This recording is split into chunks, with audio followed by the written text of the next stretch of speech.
That's something that is good for you to kind of fill out now, and it'll give you a little bit better information as to what we're going to be doing here the rest of the presentation. So, obviously, as you know, we're going to be talking about detoxification strategies for being in this very toxic environment that we live in our world. But what is all this about detoxification? There's a lot of talk recently. It's become a very big thing in our society. It's becoming more and more prevalent, especially with more stars and athletes, and different people are using detoxification in order to live better, more healthier lives.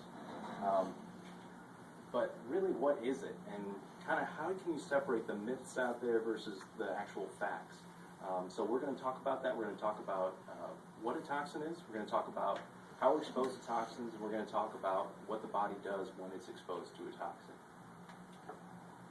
So is detoxification really necessary? Well, you'll see as we go through this presentation that it most definitely is.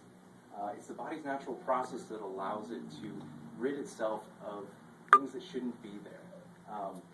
And it's one of the things that happens in our body. It's an automatic process.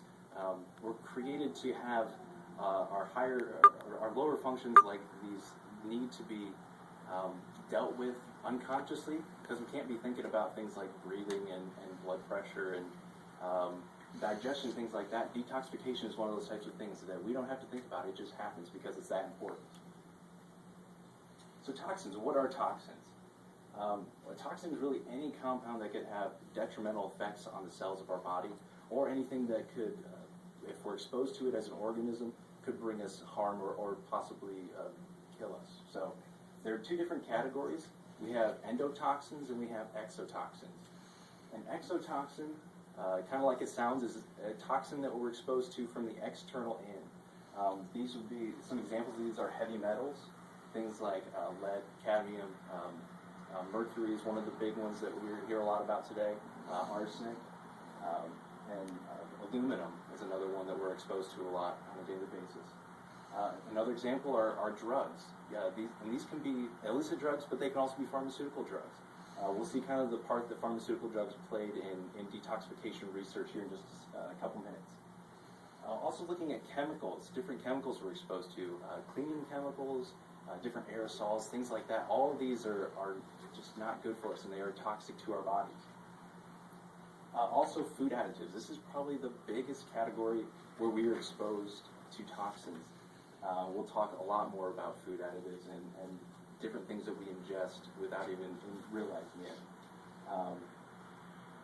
We have exotoxins, and we also have endotoxins. These are things that are manufactured within our bodies, or that are made by different bacteria in our bodies. So you can see the first example is microbial compounds. So these are things that are manufactured by bacteria and viruses that are toxic to us, that are pumped out into our circulation from bad bacteria that are living in us. These pathogenic bacteria.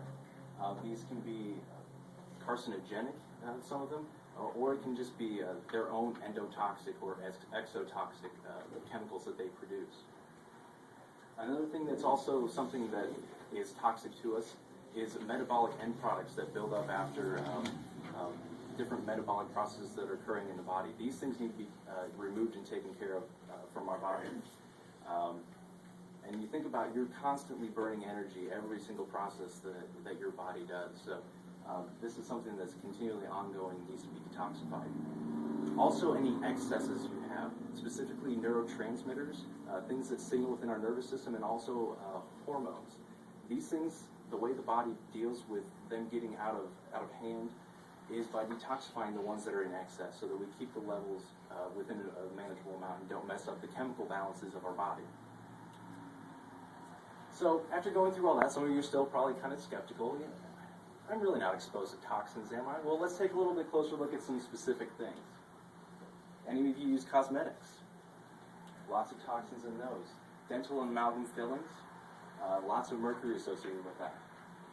As I mentioned before, aerosols, chemicals, different environmental pollutants. A lot of our drinking water is just not very good quality drinking water. Deodorants and antiperspirants, lots of heavy metals involved in those. We look at pesticides and herbicides used in the food that we eat, and different antibiotics and different feed conditions for a lot of the meats and the poultry that we end up intaking. Just not good conditions. You can see this feedlot here, just not the way nature intended it for it to be. Artificial sweeteners, toxic. Looking at more high amounts intakes of alcohol can be very toxic to our livers. Caffeine from coffee and soft drinks. Fast food and different bad things that we eat out like that. And if you just look at normal ingredients of a lot of food we eat these days, you'll find a lot of things that you don't recognize.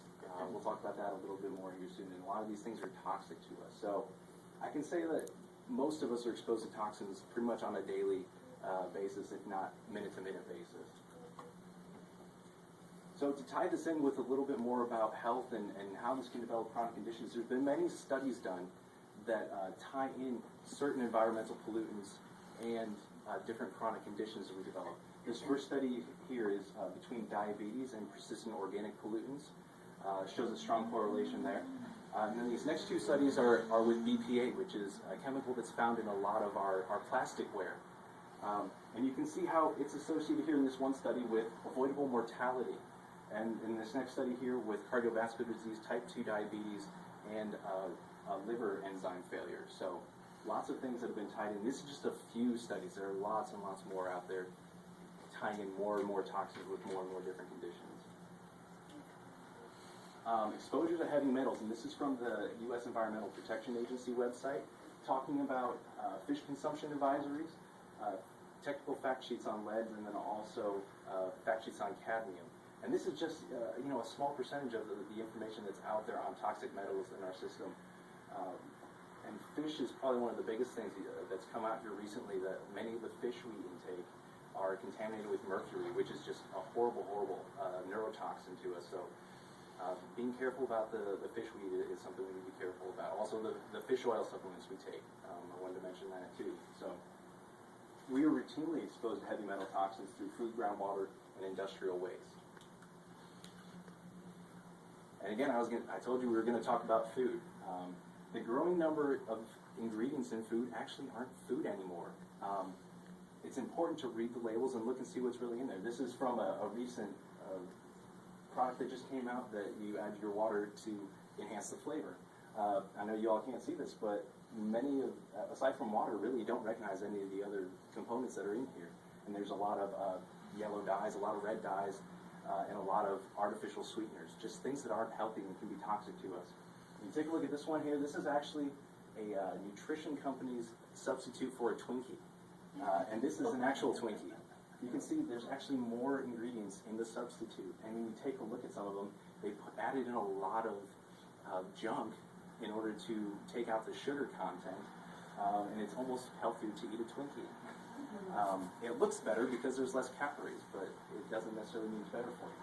And then here, this is the ingredient list from Honey Nut Cheerios, and you can see it's more than just honey and oats. There's a lot more things to it that make it maybe not the optimal breakfast food that we think it is. So now we talked a little bit about toxins and how we're exposed to them. We're going to talk now about the detoxification process. And it's very interesting because this is a very well-defined process because of pharmacokinetics.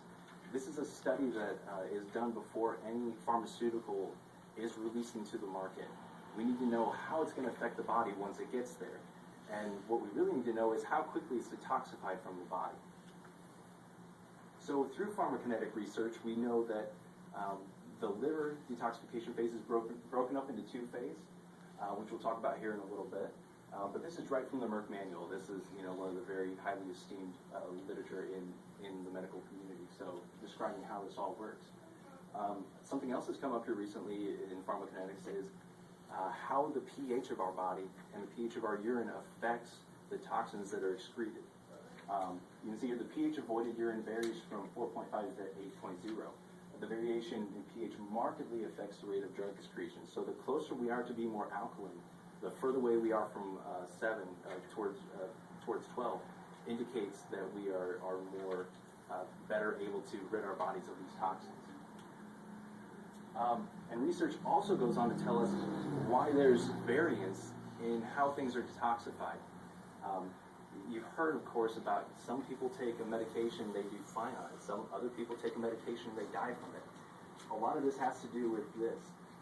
that some patients so rapidly